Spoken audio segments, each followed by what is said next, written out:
Okay, so today we're going to talk about how you name covalent bonds. So covalent bonds are actually much easier to name than ionic bonds because there's one simple rule.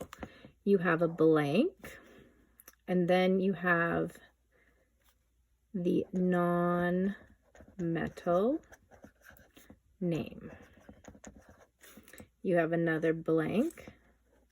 And then you have the second non-metal name. This one ends in IDE. So your first one, the first blank, is a prefix. There's one trick. The prefix on this one, if mono, don't use.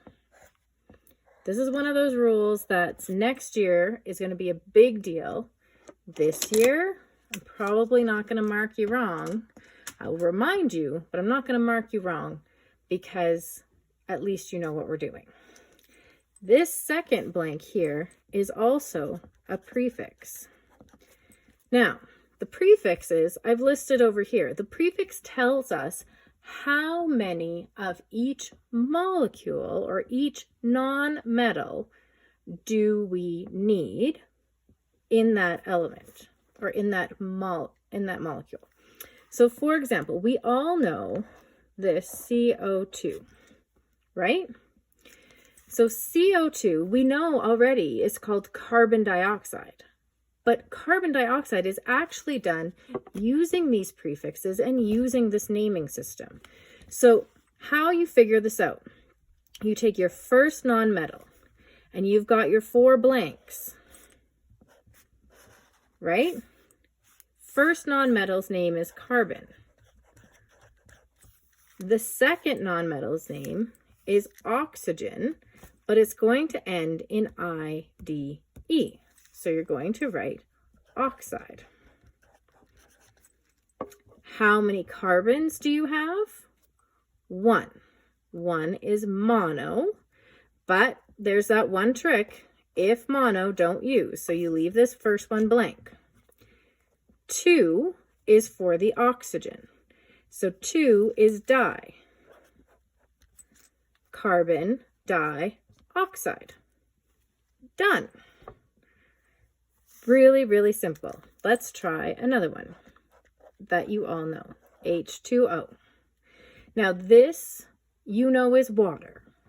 It 100% should always be called water. But if you were to use this method, you have 4 blanks. So first one is your prefix for your first element. So we have 2 hydrogens, so you'd write di, and then your second one is the non-metal's name, dihydrogen. The second one is oxygen. We never write our 1s in chemistry, so that is still a 1. So you write mono. Remember, you only don't use mono if it's on the first element. You have to use mono if it's on the second, always.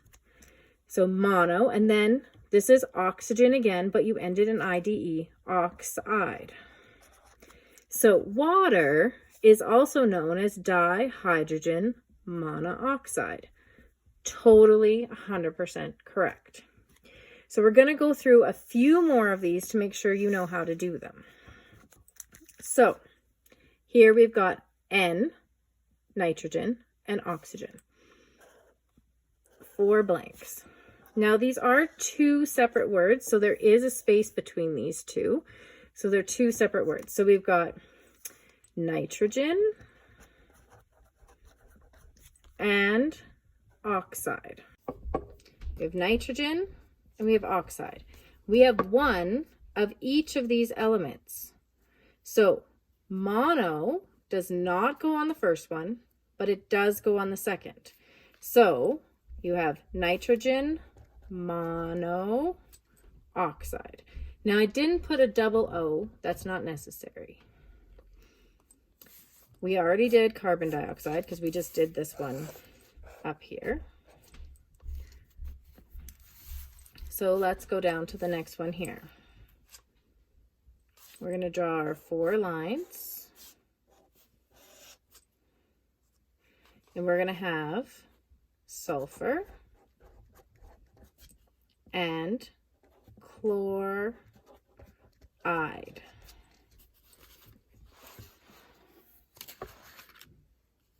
Okay, so we have 2 sulfurs. 2 sulfurs is a di. 2 chlorides is a di. So disulfur dichloride.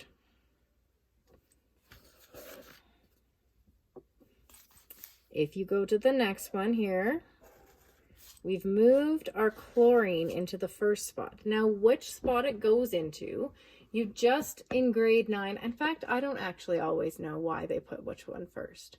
So you don't need to know in grade 9 for sure. You just need to take what we have and be able to put the prefixes with it. So here you're going to put chlorine and oxide. By now, you should already be getting used to this being di. So dichlorine. And then you might need to go back. And 7 is hepta. So then you'd have hepta oxide. Dichlorine hepta oxide. The last example I have here, you're going to do your 4 blanks again. You have carbon, because C is for your carbon.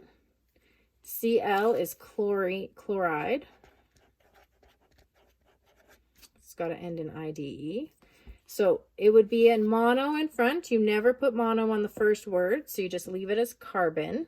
And then you need to find out 4 is tetra. So carbon tetra chloride. All right. So that is going from our compound to our name. Do you think you can go the other way around? Okay, now if we're going to go to the other way around, so I've given you the word and now we need to make the chemical formula. How do we do that? It's actually much easier than trying to do the ionic compounds. So if we go here, diphosphorus pentaoxide. So di, if we go back to our prefixes, is 2. And then phosphorus. So phosphorus is a P. So P2.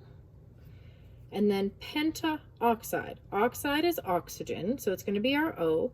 Penta is 5. Well, I can't really move that over anymore. I don't think. Oh, there we go. That's a little bit better. Penta is 5. So we'd have O5. And you're done. You don't write solid at the end because we don't know with covalent bonds whether it's going to be solid, liquid, or gas. The next one we have is carbon monoxide. Now, because it doesn't have mono in front, that does mean that there's only one. So carbon is our C, and monoxide means there's only one of our oxygens. So CO. And you're done. So the next one, iodine trichloride. So iodide means that there's just one of it. Tri is here with our 3. So chloride would be Cl and then 3. Nitrogen Tri-Iodide. Now you'll notice in this word we've got a double I, and in some of the ones like monoxide I did not put a double O. Again, there's really no rhyme or reason as to why sometimes it's double and why it isn't, or at least no rhyme or reason that I know of, and certainly none that you need to worry about. So if you put a double I'm not going to take marks off for it. I will go back through all of those things and make sure you get marks for that.